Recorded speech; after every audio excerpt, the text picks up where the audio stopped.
The stars had gone quiet. Too quiet for a sector like Velkar's Edge, where traders buzzed like flies and pirate signals flickered like dying stars. Patrols usually picked up background chatter, supply requests, navigation updates, smugglers lying through their teeth. But now, dead silence. Admiral Tharek stood on the command deck of the Varelion, the Empire's Pride-class dreadnought, surrounded by his officers. His 4 eyes scanned the hologrid again, though he'd already done so twice. Nothing moved.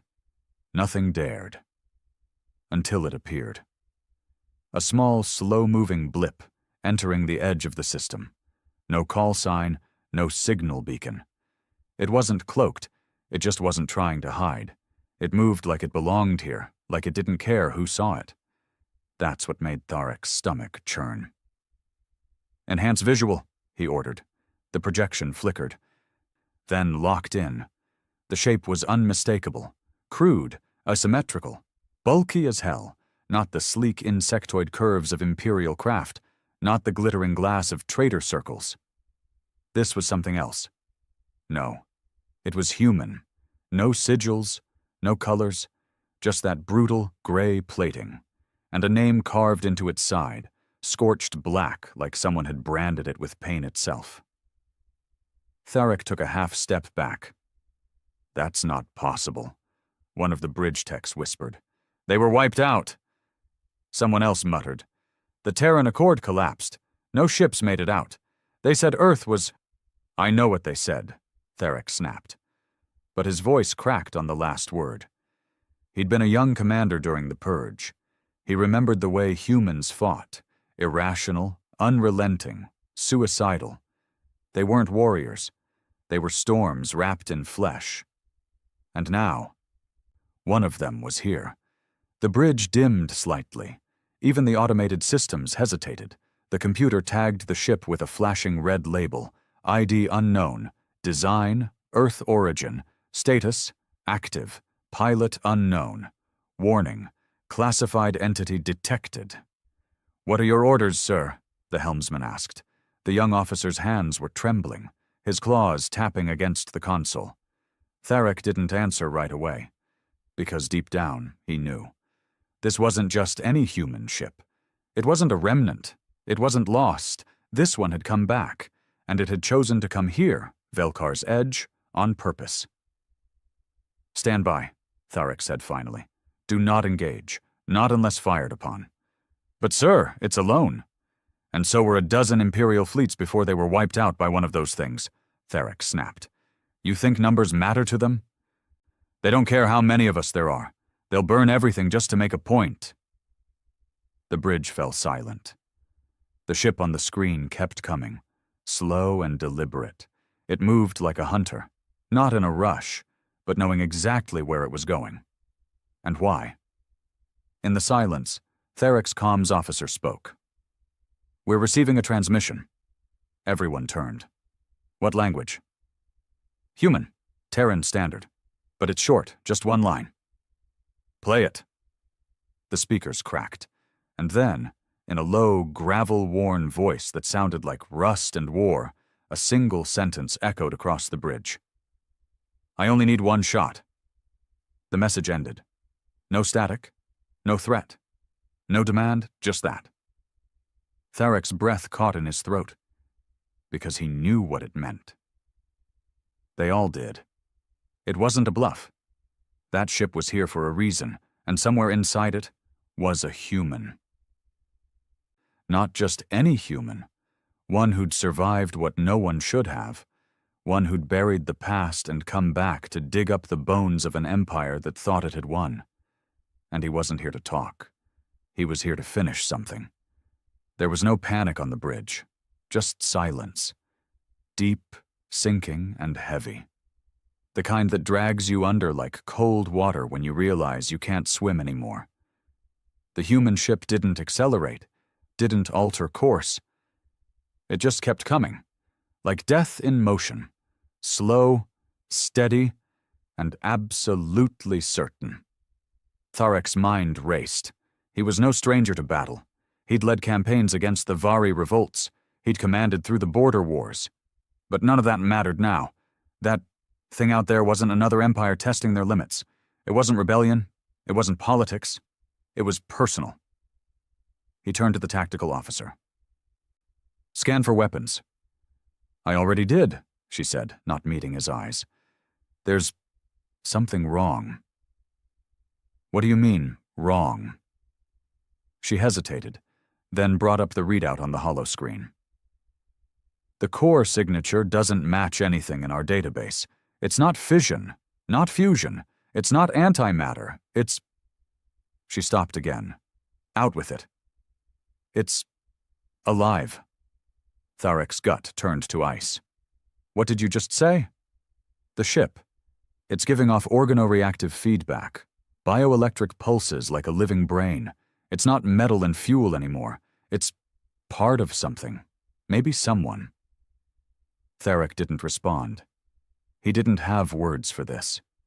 He remembered the old war logs, the desperate audio files from the final days of Earth. Some of them mentioned projects, insane ones, cyber-organic fusions, experimental core consciousness. They said humans were trying to escape the limits of war by becoming the weapon. He always thought those were stories. Myths. Trauma-induced hallucinations from broken soldiers. Now he wasn't so sure. "Sir," came the voice from navigation, quiet but clear. "If it stays on this course, it'll pass within 75 clicks of our perimeter fleet. Do not intercept, do not challenge. If it broadcasts again, play it immediately." His second-in-command leaned closer. "You're really just going to let it pass through?" "No," Tharek said, his voice colder than vacuum. "I'm going to let it show us what it wants. That way maybe someone lives long enough to tell the story." Inside the human ship, the wreck, the air was thick with recycled breath and quiet vengeance.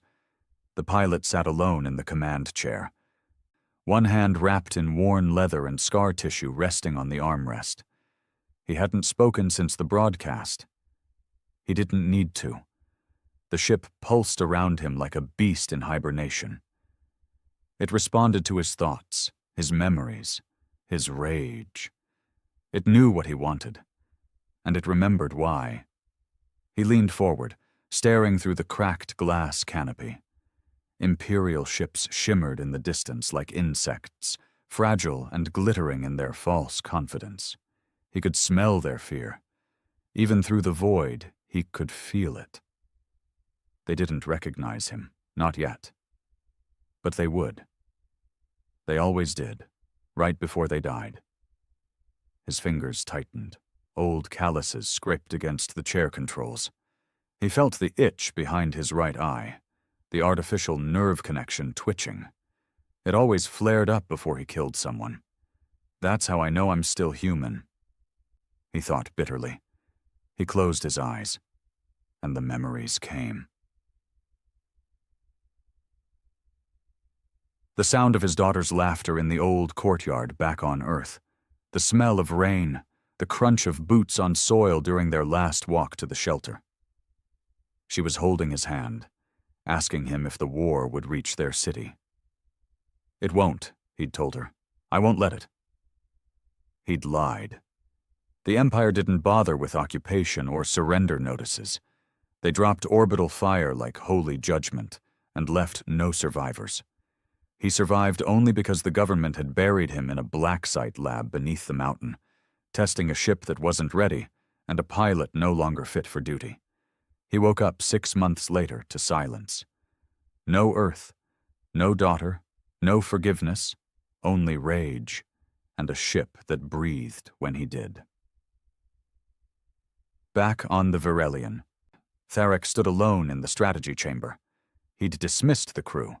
Some of them were too young. Others too afraid. None of them knew what this really meant. He turned on the private relay line and punched in an encrypted code known only to command-level staff with clearance Omega Black. It connected after 3 long seconds. A distorted voice answered. "You saw it?" "Yes." Are you certain it's him? Tharek swallowed. The ship matches no registry. The pulse signature is bio-integrated. The transmission was short. 5 words. What were they? I only need 1 shot. Silence. Then, it's him. Tharek's hands curled into fists. Why is he alive? Because we failed. We purged Earth. We erased every installation, every base. We tracked every human ship. Not that one. Tharek's eyes narrowed. Tell me. There was a long sigh from the other end. He was part of Project Endlight, a last-ditch Terran experiment in mind weapon synchronization. He wasn't supposed to make it out of the lab. When Earth fell, he went dark. We assumed he died. We assumed wrong. And now? He's not just a human anymore. He is that ship, the pilot, the core, the weapon, all one. What does he want? Another pause. Then, the voice said with grim finality, he wants us to remember. The wreck slowed as it neared the orbital ring around Velkar's edge. No comms, no resistance. The pilot exhaled. The ship inhaled. Then he spoke, softly, but the ship heard. Open visual channel. The ship obeyed, patching into the local frequencies, hijacking Imperial command lines. Tharek's face appeared on screen. You're not welcome here, the Admiral said. Neither were you on Earth. You don't have to do this. I already did. Tharek flinched. Then why come back? Because your empire still breathes. Tharek took a breath. You could have gone anywhere. You could have lived quietly. You had time. You disappeared for years. I had to rebuild. Rebuild what?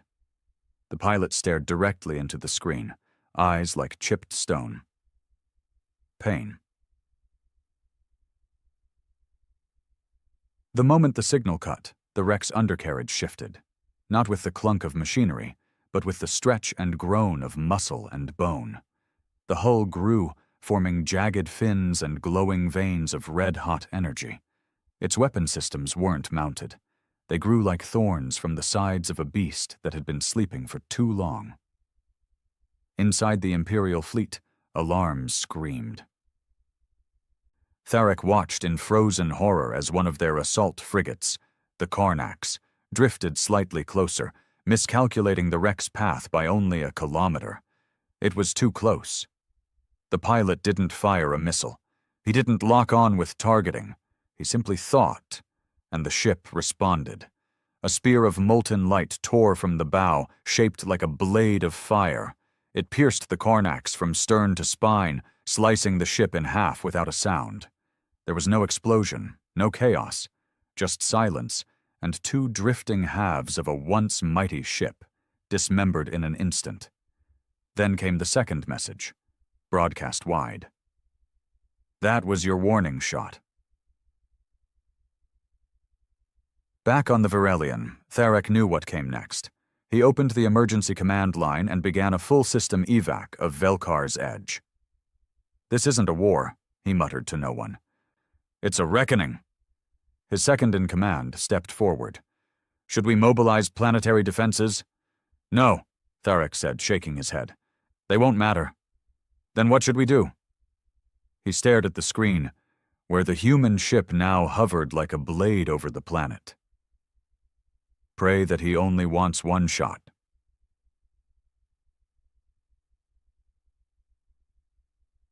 Inside the wreck, the pilot took a final look at the coordinates. The Empire had buried the facility under ice and metal, masking its existence behind mining operations and atmospheric plants. But he'd found it.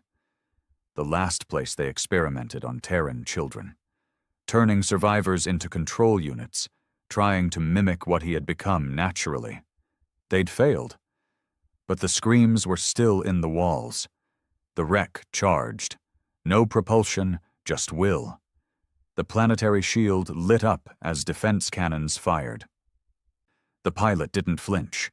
The wreck absorbed the blasts like rain on steel. Then, with a sudden snap of sound and light, the ship descended. It didn't attack cities. It didn't level infrastructure. It aimed directly for the facility. One shot. The earth cracked. Fire erupted. The hidden base that didn't exist to the public eye was torn from the crust like a rotting tooth. Inside, screams rose. But they were different this time. Not the screams of children, but the architects of pain. Above, Tharek watched it burn. His hands shook. He didn't mourn them. He feared what would come next. Because if this was mercy, he didn't want to see what vengeance looked like. The sky above Velkar's edge was still smoldering. Even from orbit, the wound was visible. A jagged, blackened scar in the planet's crust where the secret Imperial facility used to be. No one mourned its destruction, not publicly. The Empire would never admit it existed. But everyone on the command deck of the Varelian knew exactly what it was, what it did, and who it buried. Tharek stood alone at the viewport, watching smoke bleed into the upper atmosphere. No words, no officers hovering. They all kept their distance now. He looked tired. Not from age. Tharek was still in his prime, but from knowing that history had caught up with him, and it came wearing a human face. The wreck hadn't moved since it fired. It now hovered quietly, like a predator that had just eaten. Its glow pulsed slow and steady, still alive, still watching. "Sir," his comms officer finally spoke, voice cautious. "Imperial High Command is demanding a response." "Let them wait," Tharek muttered. "But, sir..." He turned slowly. His face was blank, but his eyes were darker now, like something old inside him had snapped. "If you forward another message to me before I ask for it, I'll have your claws removed and stuffed into your ears. Understood?" The officer swallowed hard. Yes, Admiral." Tharek turned back to the viewport. This wasn't over. He knew men like that human. He understood the kind of soul it took to fly a ship made from pain. He hadn't come for just a message. This was a warning shot. The next one would be the end. Inside the wreck, the pilot sat motionless, eyes closed, shoulders tense. His breathing was shallow, not from exhaustion, but restraint. The ship hummed around him, mirroring his pulse. It could feel his hunger for more. It wanted to finish the job, but he held it back. He had only one rule left: no innocent blood. He'd crossed every other line, but not that one. Not yet. He opened his eyes and stared down at the burning ruin of the facility. They thought they could bury it, hide the truth beneath ice and slag, as if time would erase what they did. He remembered the children, not just his own daughter, though she was the wound that never healed, but the others. The ones he found in the old databanks when he scavenged the Empire's archives. Project Warden, Project Divide, Project Pulse. They'd taken survivors of the Terran Purge, orphans, scavengers, captured soldiers, and used them. Hooked them into machines, fed them chemicals, plugged their bodies into artificial minds to try and recreate what he had become naturally. None of them survived. They never stood a chance. Except one.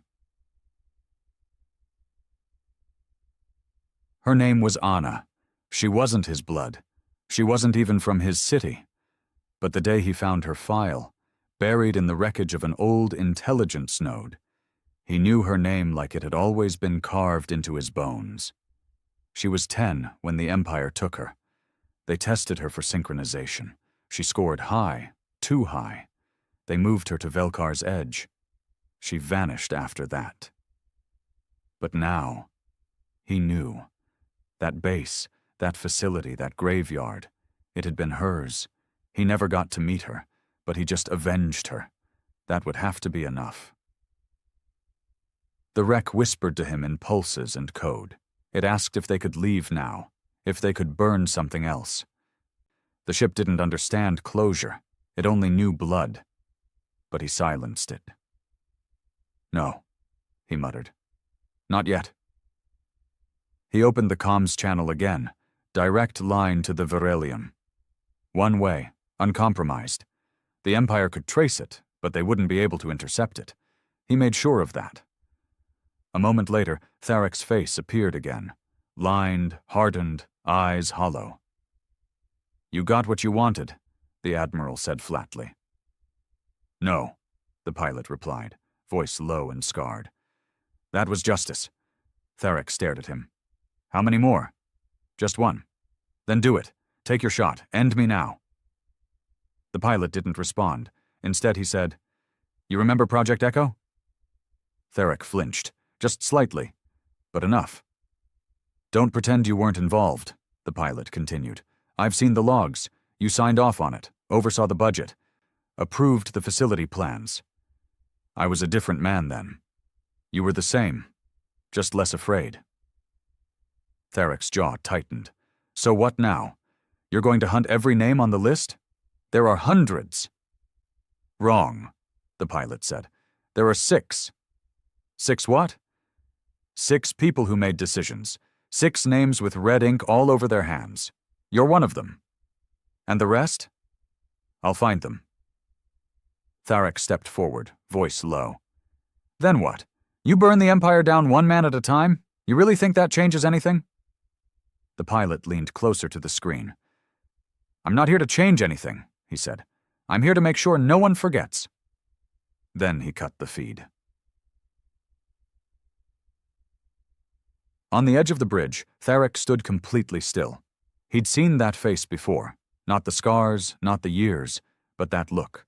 That cold, relentless resolve. It haunted him, because he remembered the way that look stared at him across a shattered hallway 20 years ago, buried under rubble, half dead, holding a gun made from melted scrap and sheer hate.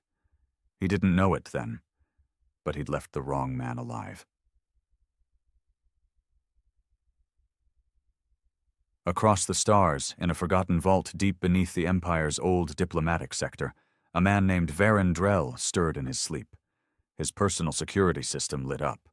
Unauthorized access, encrypted message, priority flag, ghost protocol. He blinked, sat up slowly, pulled the data chip from under his bed, and jammed it into the side console. He hadn't used that port in years. The screen blinked. One line of text appeared. 5 left. Varen's blood ran cold.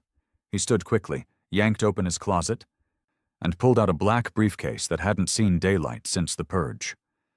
He entered a 6-digit code, then a retina scan. Inside was a small metallic badge, old and worn, the seal of the Inner Imperial Council. 1 of 6. The message wasn't a threat. It was a countdown. The wreck turned silently and began to move. No propulsion burn, no shift in weight, just gravity bending around it like it knew the stars better than they knew themselves. The pilot leaned back in the chair, jaw clenched. He didn't feel satisfaction. Not even peace. Just clarity.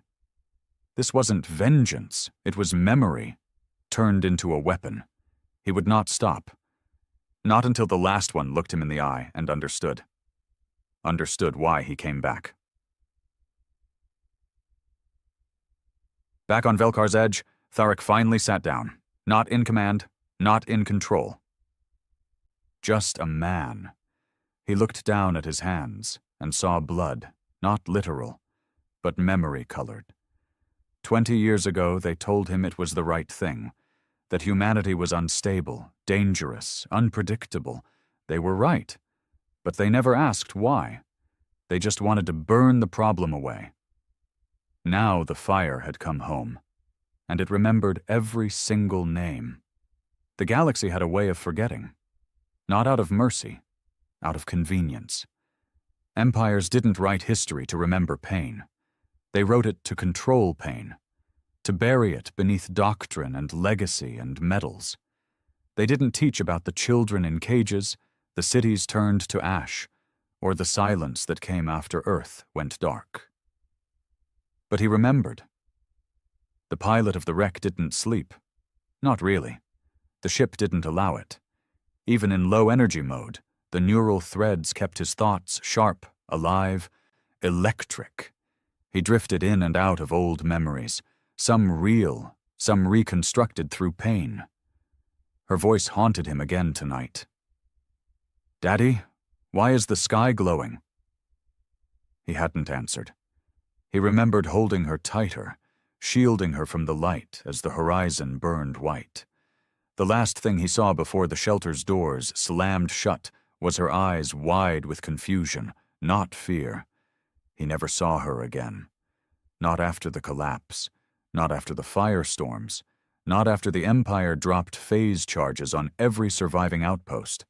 The war wasn't won, it was erased. But he had survived. And now, he was the war. His next target wasn't hidden. It was orbiting an uninhabited moon in the Hadrax belt, a private satellite station listed as a corporate research hub. The Empire didn't even bother disguising it properly. But he knew better. He'd found the documents buried in a deleted sector of an abandoned intel relay, a conversation thread from 22 years ago. The man who signed the construction permit had used an alias back then. But aliases don't hold up forever. He cross-checked the retinal scan logs from a leftover prisoner manifest.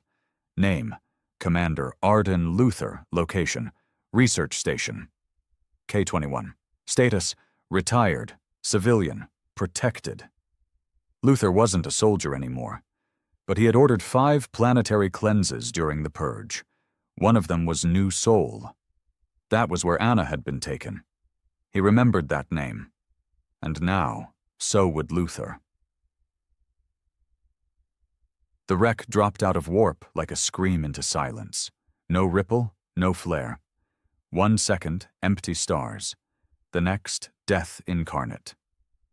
K-21 was a sleek, silver construct, shaped like a teardrop caught in orbit. Expensive, isolated, untouched by war, the perfect hiding place for cowards. Inside the station, the alert blared across the lounge. Luther was already halfway to the panic chamber when the security AI stopped him. External threat detected. Ship ID unrecognized. Behavior pattern matches category black entity. His breath caught. Black? As in human class anomaly. Code: wreck. Luther stopped running. Because he knew that name. Not officially, not on paper, but in whispers, in shadows. Among the last surviving Imperial officers, that name had become a ghost story. Something to scare old men who'd made bad decisions. "He'll come back one day," they said. "And when he does, he won't knock." Luther turned and ran the other way. The panic chamber wouldn't save him. Nothing would.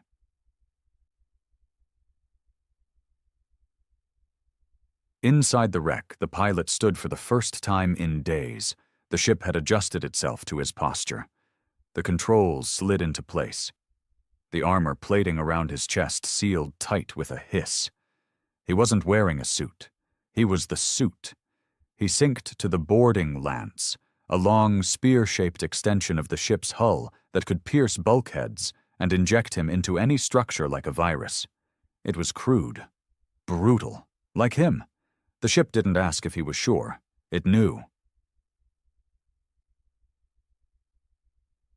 K-21's external shields were strong, standard Imperial tech, good for meteor defense and small arms fire, but they weren't made for this.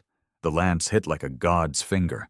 It punctured the upper docking port, bored straight through reinforced alloy, and locked in place. Pressurized gas hissed out as atmosphere fled. The ship injected its boarding tendrils into the hallway, carbon titanium roots that fused with the station walls. The pilot stepped into silence. His boots were soundless on the metal floor. The corridor lights flickered, reacting to his presence. Cameras turned to track him, then exploded one by one as the ship's virus corrupted the system. Somewhere ahead, the security bots activated.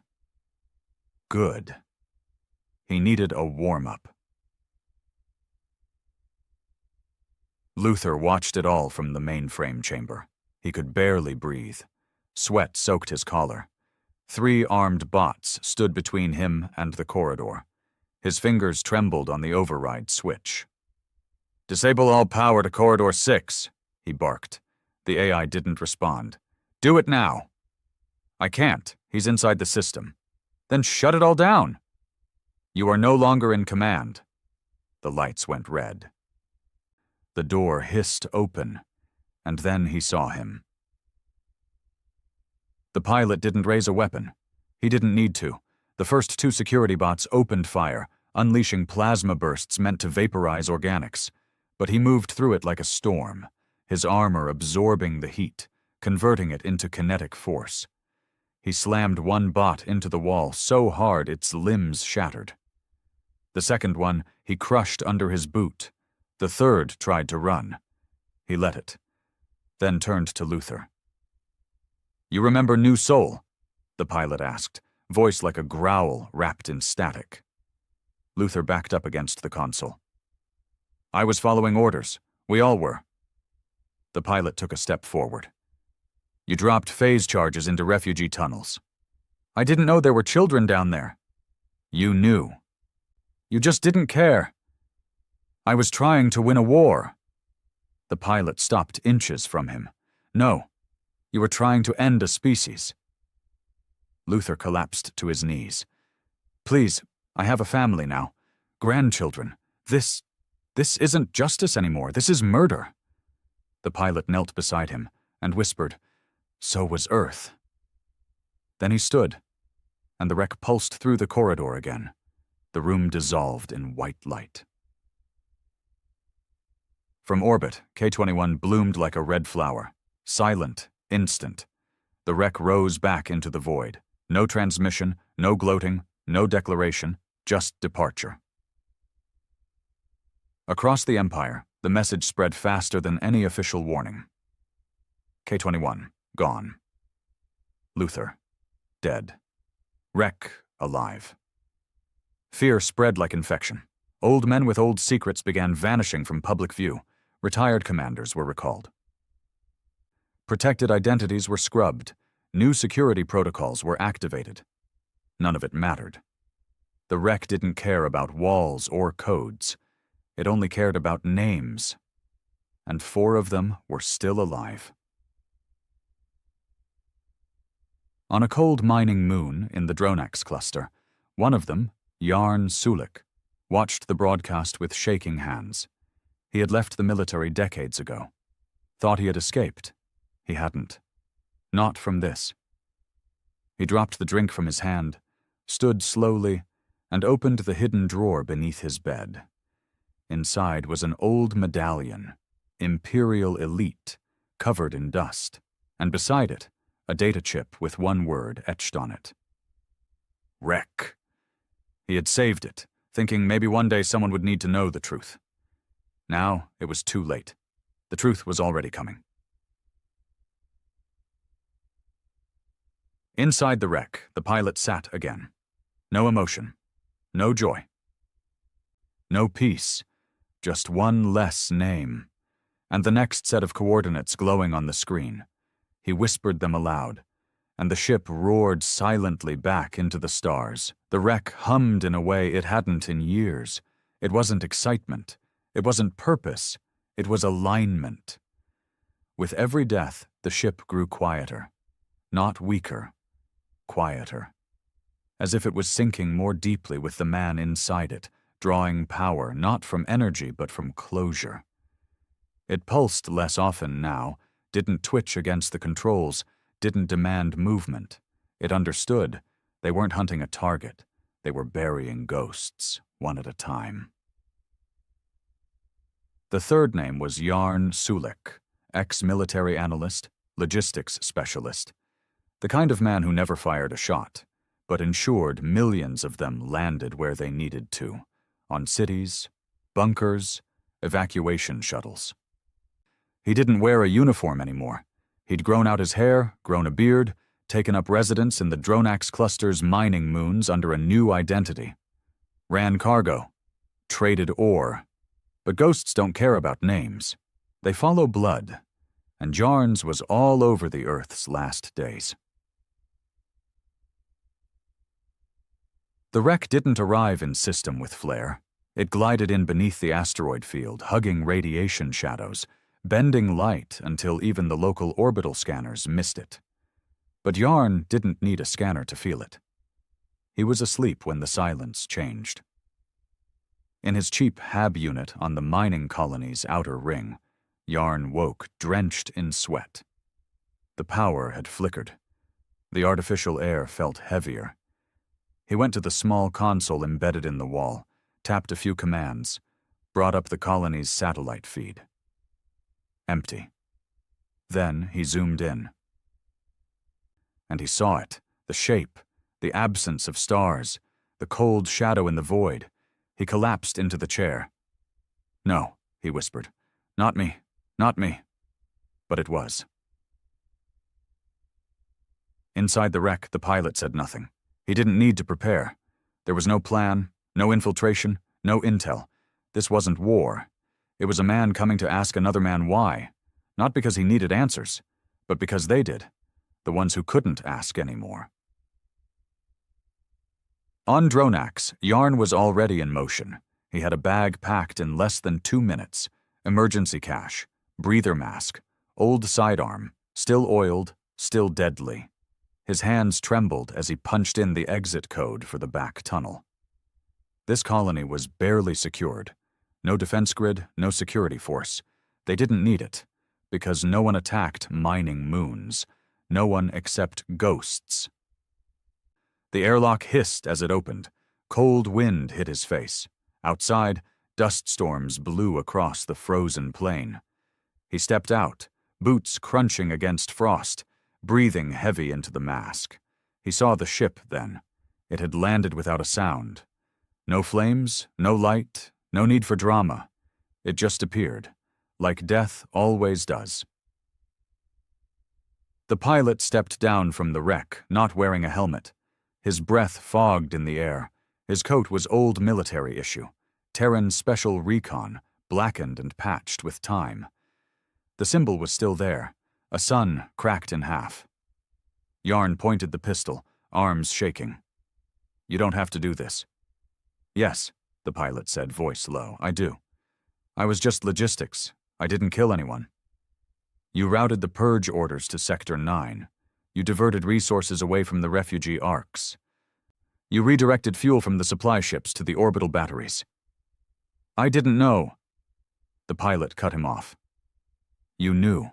You just didn't care who bled so long as it wasn't you." Yarn's lip trembled. He looked like he wanted to beg, but the words caught in his throat. Because deep down he knew this wasn't a mistake. This wasn't a misunderstanding. This was the reaping. The pilot stepped closer. Yarn fired. The shot went wide. Panic made sure of it. The pilot didn't raise a weapon.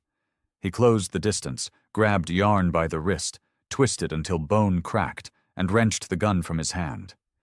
Then he shoved the man back into the snow, kneeling on his chest.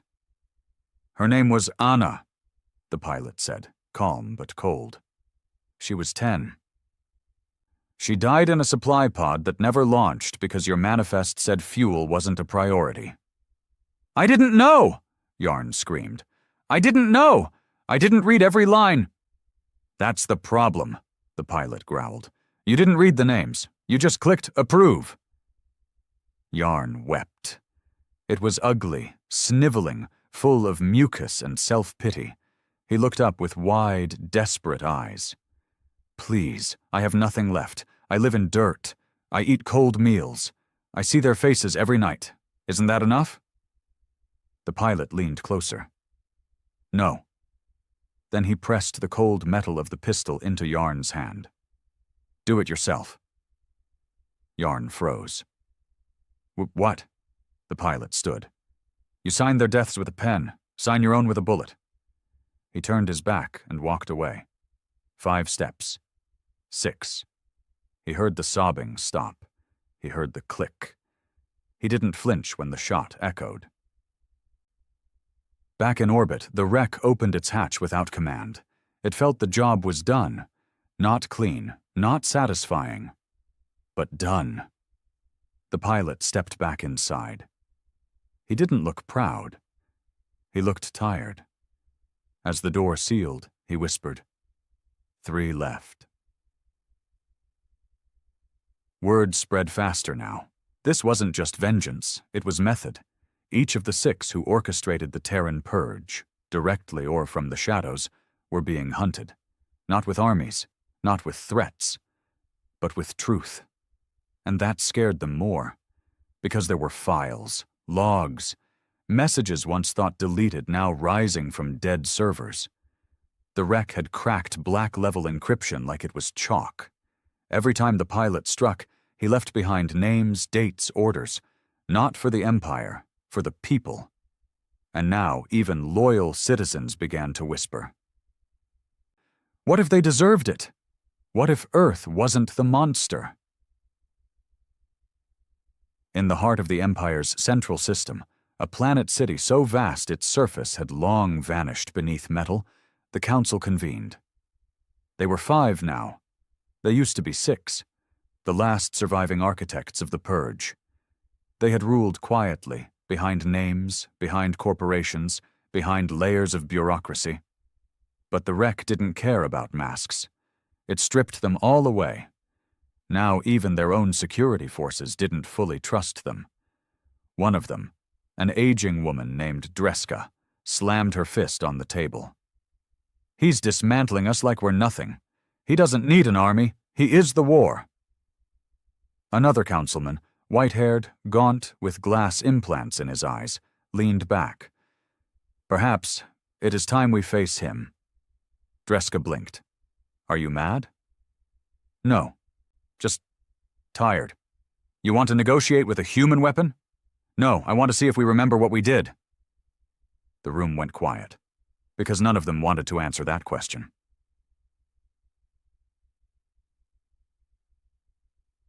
Inside the wreck, the pilot sat still as a tomb. The ship showed him the next target. Name, Dreska Vel Orin location, Imperial Core, status, Council tier, untouchable. The wreck blinked once. It didn't ask if it should proceed, but the pilot placed a hand on the hull. "Not yet." He stared at the coordinates. That strike would be different. It wouldn't be surgical. It would be loud, and it would bring down everything with it. But first, he needed the truth. Not just from them, but from himself. Space stretched ahead like an old scar. The wreck drifted, silent and dark. Hidden inside the shadow of a derelict trade route near the dead star Obrix 4. The Empire had long since abandoned this system, claiming its gravitational collapse had made navigation impossible. But the pilot knew better. Sometimes, the Empire left things behind because they couldn't bear to look at them anymore. He sat in stillness, eyes shut, mind connected to the ship by threads of thought and memory. He wasn't flying. He wasn't planning. He was remembering. The next name on his list, Dreska Vel Orin, was the hardest. Not because she was more powerful, not because she had more blood on her hands, but because once she tried to save him. He hadn't always been this man. Before the purge, before the screams, before Earth turned to ash, he was a soldier named Callan. No medals, no command, just a field operative, good at vanishing, better at killing. He didn't care about politics. He didn't understand what strategic containment really meant. He followed orders because he believed they came from people who gave a damn. Dreska was one of those people. Back then, she wasn't a council member. She was a field coordinator, stationed at a joint Earth-Empire diplomacy unit on Titan's orbit. She was younger, fierce, and naively idealistic. She believed in peace.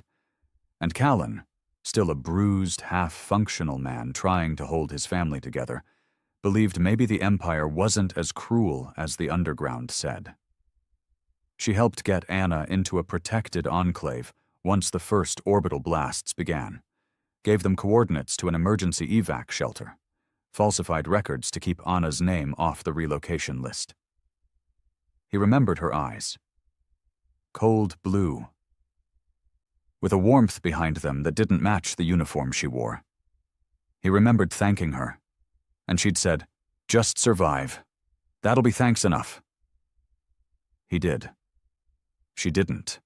Not the woman she was, anyway. By the time Earth was burning, Dreska had vanished from the diplomatic rosters. When the dust cleared, she emerged on the Empire's council with a sanitized name and a new face, one that smiled while endorsing the Purge as a necessary strategic action. Callan watched that speech from the wreckage of a scavenged comm tower with a half-dead medic's corpse at his feet. He felt nothing. Not rage, not betrayal, just emptiness. Now, years later, the wreck hummed beneath him as her name blinked on the targeting display. He opened his eyes and whispered, "One visit before the war."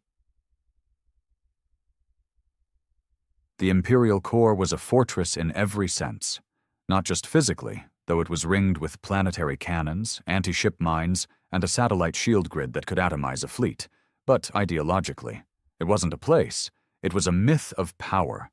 The very idea of attacking it was considered suicide. Callan didn't care. He wasn't here to attack it. He was here to walk through its walls. Krenvox Prime, the city world at the core's heart, was a towering maze of metal, glass, and propaganda. Holoscreens danced with images of peace, prosperity, and strength. None showed the burning cities. None mentioned Earth. None remembered Anna. Dreska's private residence was buried within the upper spire of Sector 0-1, a diplomatic structure with enough shielding to withstand a meteor. That didn't matter. The wreck didn't land this time.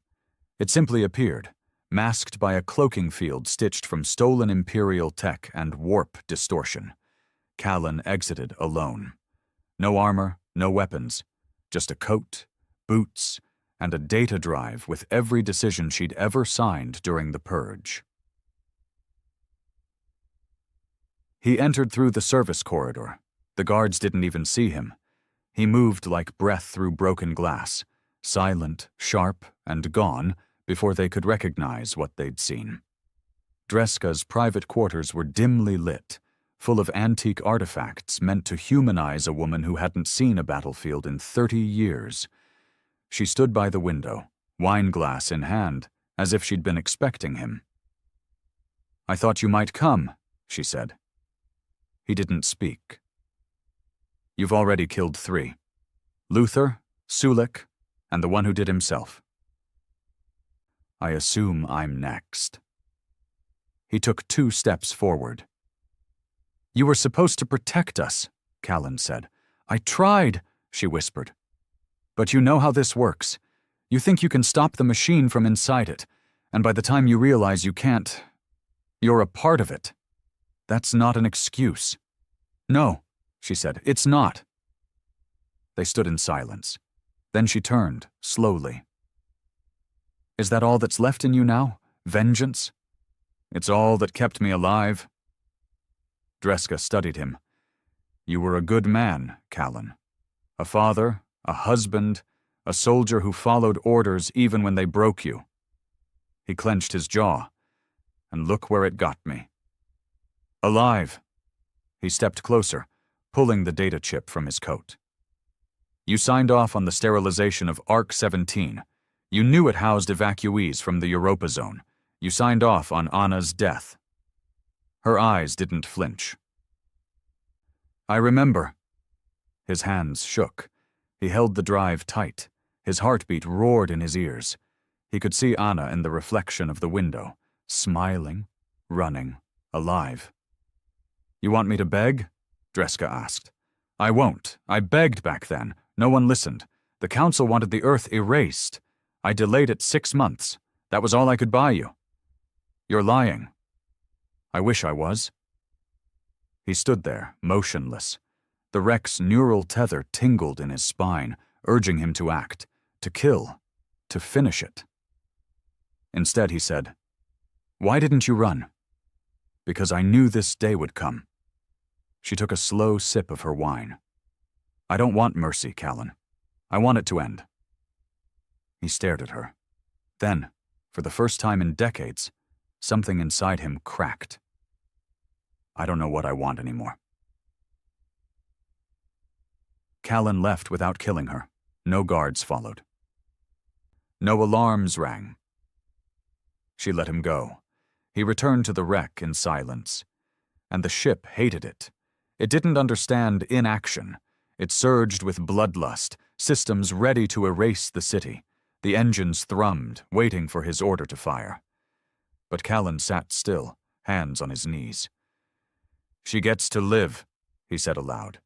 The ship rejected the command. "She gets to live," he repeated louder. The ship shuddered. Lights flickered. The hull groaned.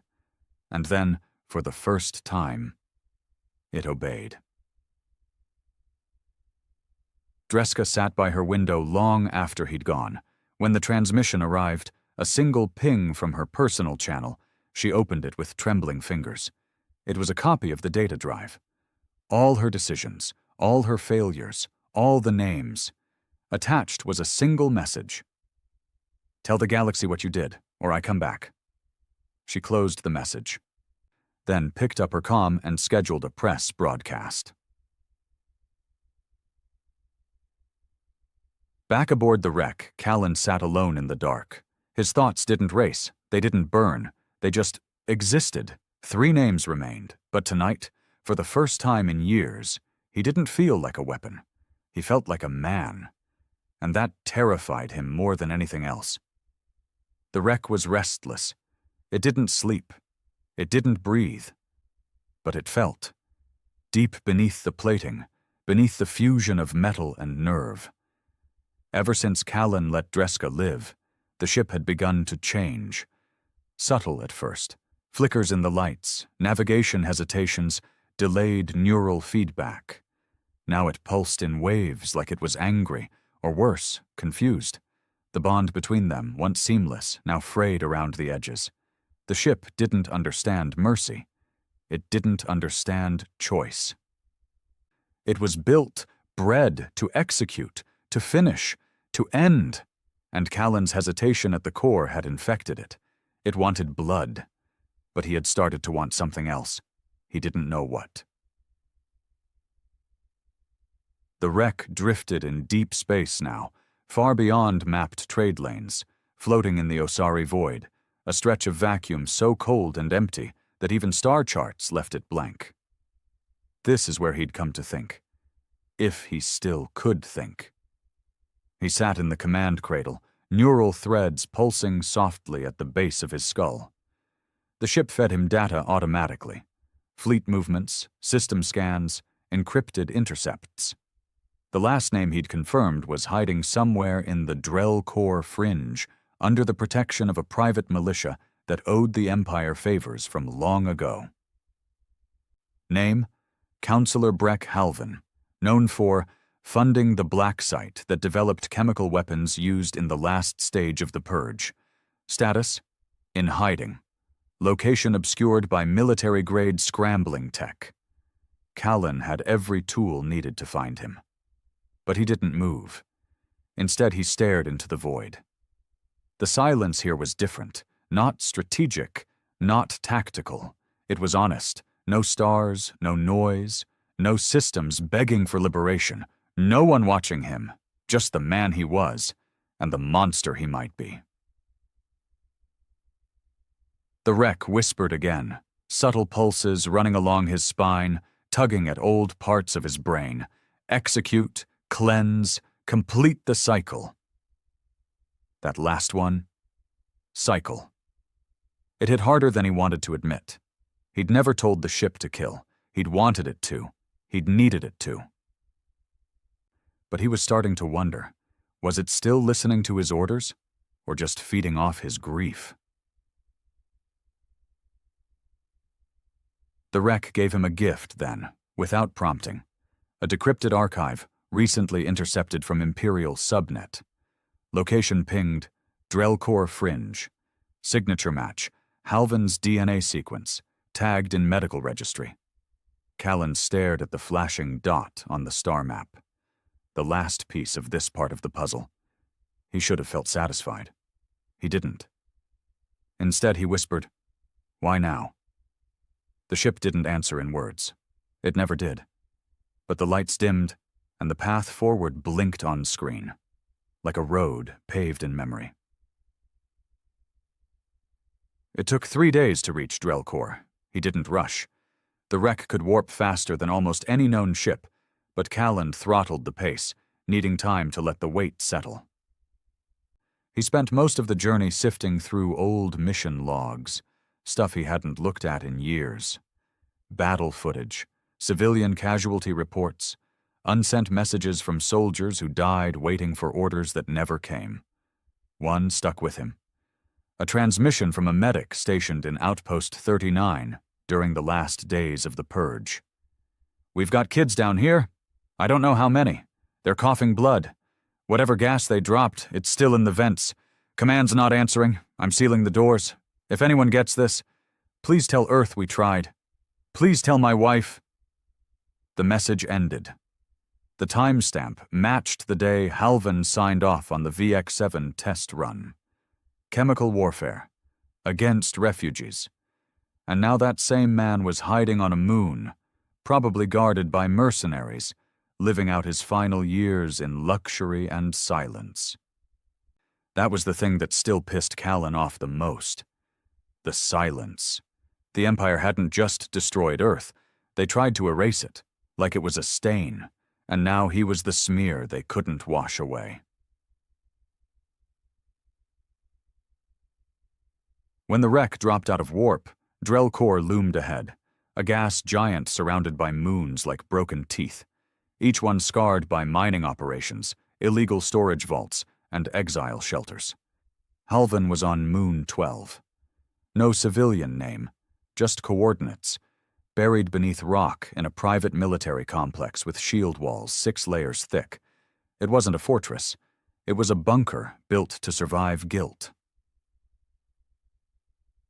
Callan didn't use the lance this time. No surgical strike, no quick kill. He landed on the far side of the moon, 3 clicks from the compound. Disconnected from the neural tether. Walked on foot. Wrapped in armor more for pressure than protection. The suit didn't glow, it didn't hiss. It was matte black and silent, like a grave. He moved fast, up the ridgeline, through low-gravity drifts of dust, across frozen craters and slag pits. The wind whipped at his coat. His breath echoed in his helmet. He reached the compound in under 30 minutes. No alarms, no lights. They weren't expecting him. He didn't knock. Inside, Halvin's guards were ex-Imperial, the type who wore their medals on their chest and their cowardice on their breath. When Callan entered the outer corridor, one of them raised a rifle. He didn't finish aiming. Callan crushed his elbow, slammed him into the wall, and dragged him across the floor by his helmet cable. He fired once into the ceiling, just enough to rattle the base. Then he dropped the body. No killing, not yet. Halvin's private quarters were sterile and lavish. Glass walls, heated flooring, air scrubbers designed for Imperial royalty. And there, in the center, sat the man himself. Older now, thinner. But Callan knew the eyes. They were the same ones that blinked on the screen before VX-7 was authorized. They didn't look scared. They looked tired. "Of course it's you," Halvin said softly. Callan didn't speak. "I wondered when you'd show up," Halvin continued, walking slowly to the bar and pouring himself a drink. "Do you want one?" Callan tilted his head. "You poisoned children?" "Yes," Halvin said, voice heavy. "I did." Callan's hand clenched. "You want to hear why?" Halvin asked. "No." "You should." "I really shouldn't." Halvin stared at the glass in his hand. They said we had two choices: fire or surrender. The council was split. I chose fire, and then I buried it. He drank. Callan stepped forward. Say her name. Halvin blinked. What? Say her name. I don't know her name. She was 10. Died choking on gas in a tunnel you buried in chemicals. Say her name. I don't know it, Halvin said again, quieter. Callan's fist snapped forward, caught Halvin in the jaw, sent him sprawling across the floor. The drink spilled. The glass cracked. Halvin didn't fight back. He didn't beg. He just said, I was trying to end it. Callan stood over him. You ended nothing. He pulled out a data spike, jammed it into Halvin's terminal, downloaded every file, every order, every lie. Send this, Callan said. To who? The galaxy? Halvin nodded. Then, after a long silence, he looked up and asked, Will this make it stop? Callan stared. Then whispered, I don't know. Back aboard the wreck, hours later, the ship was quiet again. It had tasted rage, but now it tasted grief. Only 2 names remained, and Callan wasn't sure he had enough left inside to finish the list. The stars had never looked colder. They drifted past the wreck's viewing canopy, dim and unreachable. Callan watched them in silence, wrapped in a darkness even the ship didn't touch. His face was thinner, pale, eyes deeper set now. There was something in them that wasn't rage anymore. It was fatigue. 2 names left, but the hunger had gone. The wreck still pulsed beneath his boots, still ready, still synced to him by strands of memory and pain. But the bond had changed. It no longer surged with each new target, no longer whispered to him in the quiet. It was waiting now, for him to decide. The last 2 names were still alive, buried deep inside the Empire's final stronghold, the hidden command world of Terran Kar, locked behind layers of bureaucracy and fleets, a planet scrubbed from charts, the heart of the old war, and Callan's final stop. The ship approached slowly, cloaked in the magnetic wash of a dying star. No fanfare, no signal, no declaration of war. Callan didn't need one. He wasn't here to fight anymore. He was here to remember. Terran Kar looked like every other Imperial world. Cold, silver, controlled. Towers reached into clouds. Drones moved in perfect sync. The people here didn't ask questions. They believed the war had ended decades ago. They lived because others had been erased. The 2 remaining council members lived in luxury, their names hidden under new titles. They advised from the shadows. Their hands weren't stained. They were sterile, clean, sanitized history. But Callan remembered. And now, so did everyone else, because he'd released the files, all of them, to the entire galaxy. From the day he walked out of Halvin's compound, he stopped erasing people and started showing the truth. Raw footage, mission logs, refugee lists, internal orders, hollow recordings of children coughing out their lungs in sterilized tunnels. The reaction was immediate. Protests, desertions, Empire ships turning off their transponders. One of the remaining names, Aran Sol, vanished 3 days later, disappeared into a self-imposed exile. Some said he walked into an unshielded reactor chamber. Others believed he tried to buy passage into another galaxy. Callan didn't follow. He didn't have to. The truth had become the weapon, and it was doing the work for him.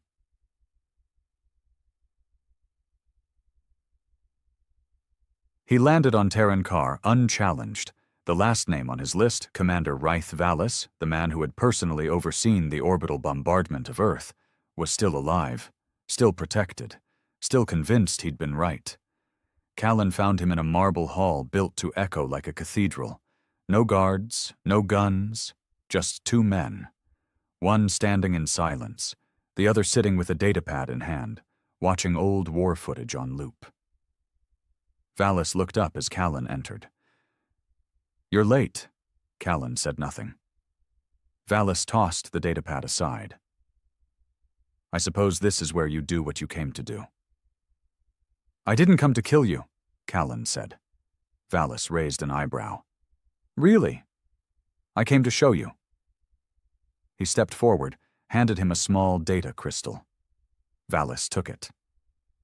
"What is this?" "Anna," Callan said softly. Valis's face didn't change, but his hands tightened slightly. "She was 10, Callan continued. "She was in Shelter 42. You approved the orbital fire that destroyed it. No targets inside, just civilians, mostly families." "I don't remember her," Valis said after a moment. "That's the point." Callan turned to go. Valis called after him. "This won't fix anything, you know."